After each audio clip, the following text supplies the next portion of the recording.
How we doing, everybody? I'm going to share with you guys some of the most recent additions to my lantern collection. First is this 290 or CLX. It was actually unfired when I got it, and I made the decision to fire it. All I did to it was I pulled it apart, I washed everything in the kitchen sink, I oiled the pump. It does have a neoprene pump, but I still like to oil them. Tossed some new mantles on it, I put some fuel in it, pumped it up, and it lit right up without issue. It actually completes my trio. I now have a CL1, CL2, and CLX. Pretty cool to have the trio. And on the shelf, I also have a 295 Powerhouse dual fuel, which is actually my birthday lantern. November of 1991.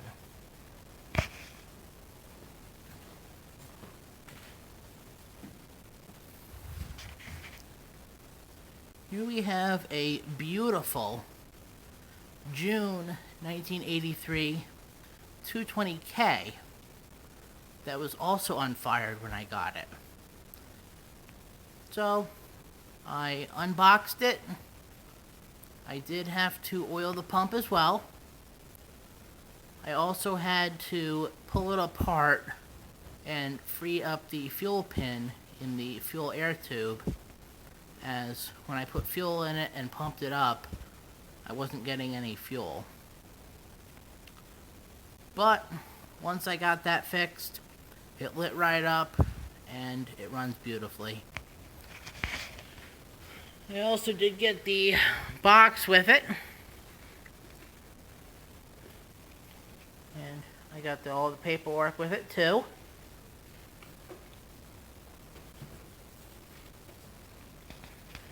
And it's actually worth noting that this 220K being built in June 1983, that was actually the last month and year of production for the 220.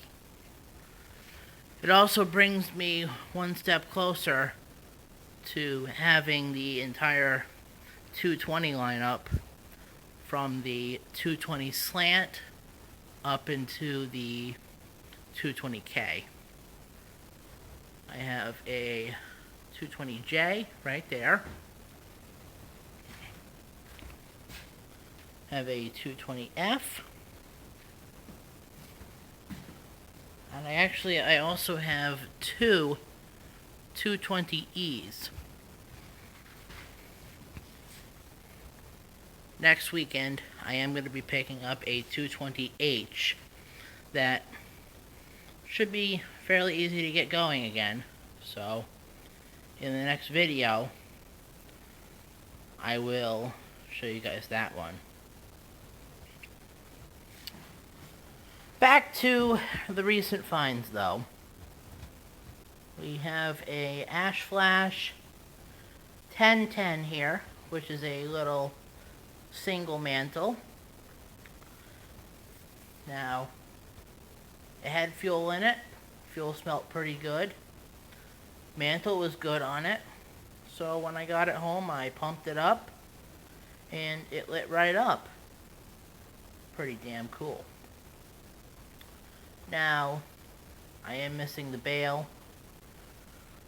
Gotta find a bail for it. Not a big deal, though.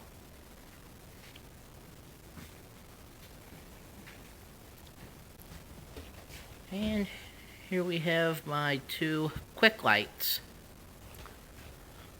This is the one I picked up very recently, though. It's a 327. And I pulled it all apart, cleaned everything up. I put it back together. I put a nice R55 generator on it, tied on a set of vintage 21A silk lights, put some fuel in it, pressurized it with an external pump, and it runs beautifully. Now, it was missing the mica, so I did get a Rob Butts reproduction mica for it, which really finishes it off nicely. Now, this one here got a flat baffle plate. There is no date marking on the fount. No markings on the ventilator. And the valve wheel is also unmarked. So I believe that puts this one 1919, 1920. Next recent addition I actually got last weekend was this little thermos double mantle.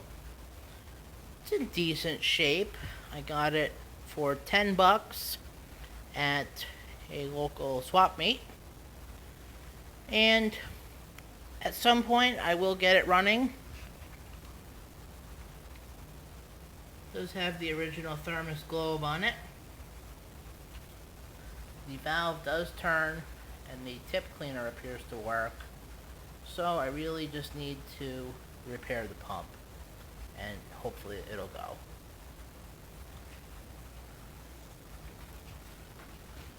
Also picked up this nice Petromax 829 Rapid, which is a 500 candle power single mantle kerosene burner, and it was actually unfired when I got it. So I cleaned everything up. I did get the easy pump for it, so we can pressurize it with a bike pump. It was also missing the pressure release screw on the fuel cap and pressure gauge, so I did get one of those from Bright Light. And basically I put a mantle on it, preheated it with the rapid preheater torch. I did borrow the preheater cup off of it for a Petromax clone that I picked up last weekend. I just got the replacement preheat cup in the mail today, so that'll be something to do pretty soon. Put the preheat cup back on it. But it runs very nicely and it's extremely bright. And thanks to one of the Coleman Collector Forums members who lives close to me, he gave me a nice reflector shade for it. And this just came in the mail today. It is an unfired Tilley X246B Stormlight. I believe it's from the 90s, as there is a letter in there from the importer that is dated 1990. But it's absolutely beautiful, and I am going to keep it unfired. And this one was made in the UK. It's a single mantle as well, and it also does burn kerosene, or as it's called overseas, paraffin. But it actually came with a whole bunch of spares.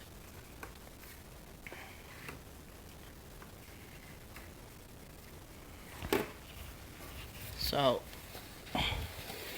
first off, got all of your paperwork, the instructions, and here is the letter I was talking about that is from the importer. Just try to get it open.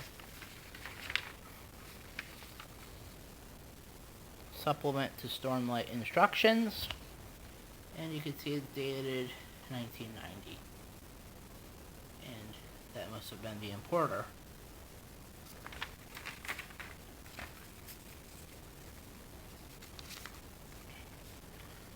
But I did also get with it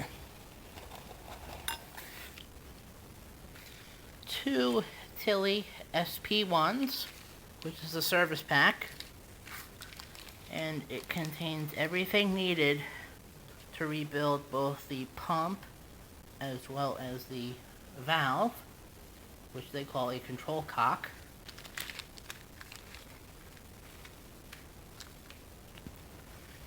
And it also came with 4 genuine Tilly mantles,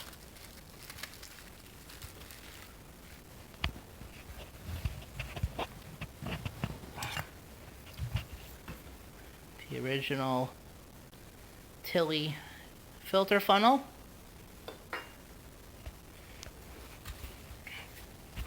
as well as the Tilly torch, which you use for preheating, and the little bottle that you would put your methylated spirits, aka denatured alcohol, in.